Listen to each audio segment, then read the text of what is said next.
say hello to the BMW 1 Series M Coupe.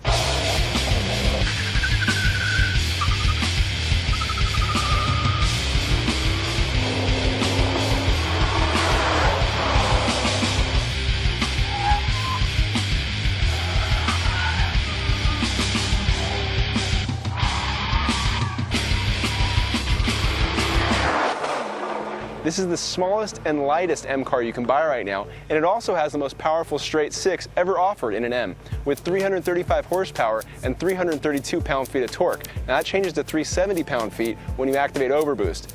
This is intended as a purist car. It only comes with a 6-speed manual transmission, and you can't get it with a sunroof. Hello, Carlos. Funny seeing you here. Oh, hi, Johnny. Nice M3.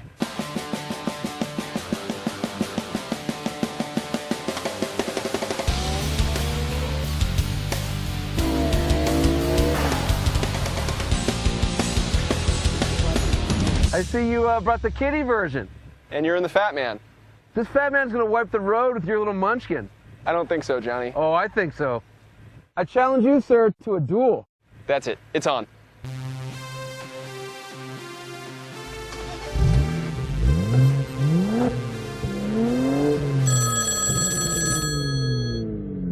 Hello?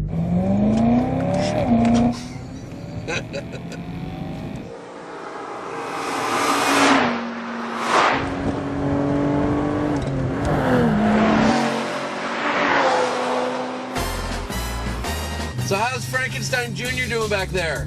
Frankenstein Jr. is doing just dandy because Frankenstein Jr. was assembled with a bunch of parts from your car.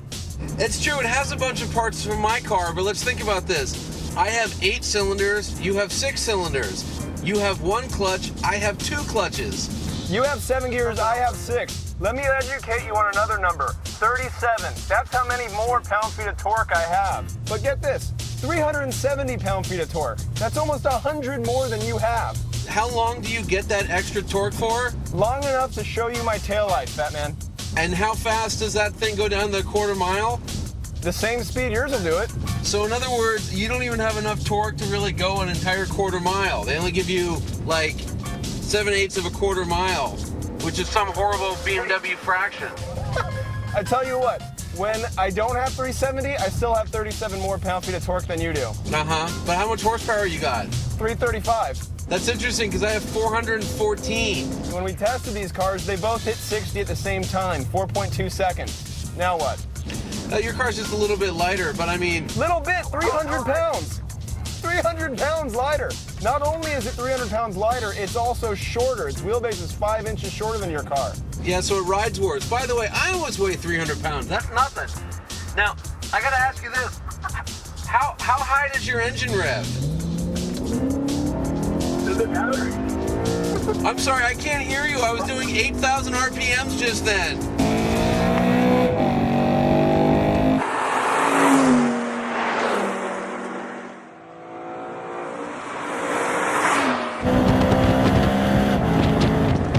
While you're busy, playing with your twin clutches, I got a 6-speed manual. It's the only transmission that comes in this car. This is a total purist enthusiast car. BMW is even comparing this to the E30 M3. When's the last time that fat pig got compared to an E30 M3? Oh, come on, man. I'm driving the future. You're driving the future? Yeah. How is that thing the future? This has 2 turbochargers. It's got an air curtain thing that, splits the air around the front tires to make its coefficient of drag better. You don't even know what that means.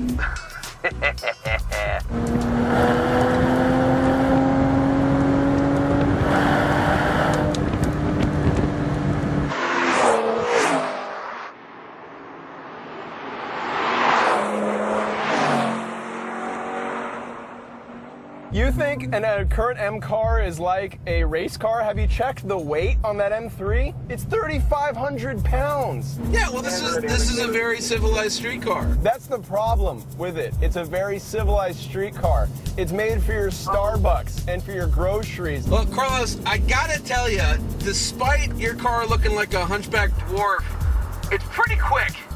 I'd even be willing to give it a spin. Well, you know what, Johnny? I think trading cars is the only way we're going to solve this. Yeah, I think you're right. Let's do it.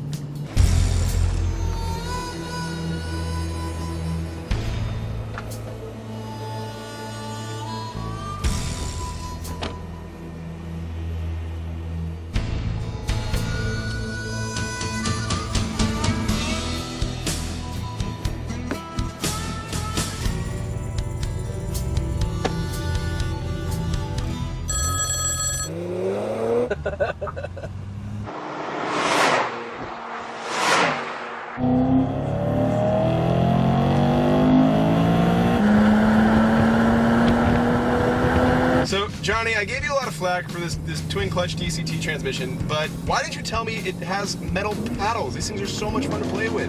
Yeah, I gotta tell you too, I mean, even though this shifter sort of feels like you're working a plunger through a dirty toilet, there's so much torque in third gear that you really don't need other gears. Who cares? This has 7 gears. I could choose as many. It's almost like a CVT at this point.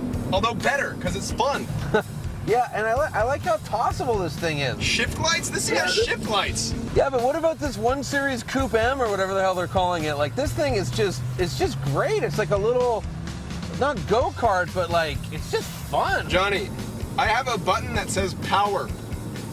I have never driven a car with a button that says power. That's like something I've dreamed about since like 8th grade.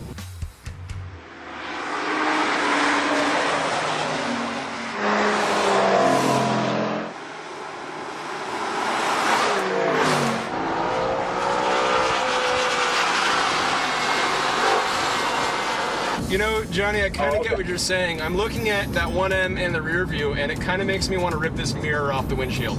Really? Here's the thing though, from behind the wheel, who cares what this car looks like?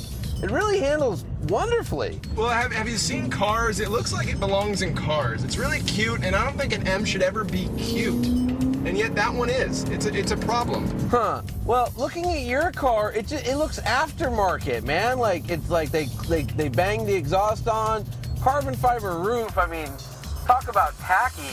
What's with those carbon fiber, like, fangs up front? Come on. Who are you trying to impress? I want to get this exhaust on CD so I can just listen to it and fall asleep to it at night. Yeah, well, you are a weirdo, but listen, I think this is the M3 for $30,000 less. Of course it's going to feel like, you know, at M3 at times because it's using the same suspension as this car. But it's missing the heart, the engine, and it really needs that in order to shine.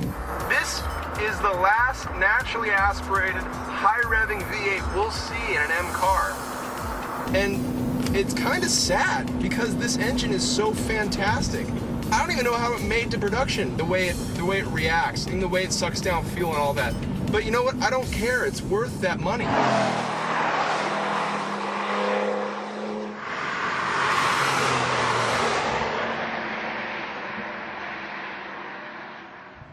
If there's one thing I can take away from this experience, driving both these cars back to back, it's that you are as stubborn as a mule. And you're as big as one.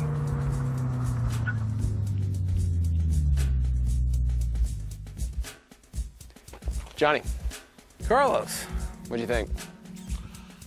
I have to be honest. I'm a little surprised by how much I like the 1 Coupe M series. Really? Do tell. Yeah, it's very fast, much faster than I expected. It's got very good steering, very good handling, good brakes, excellent grip.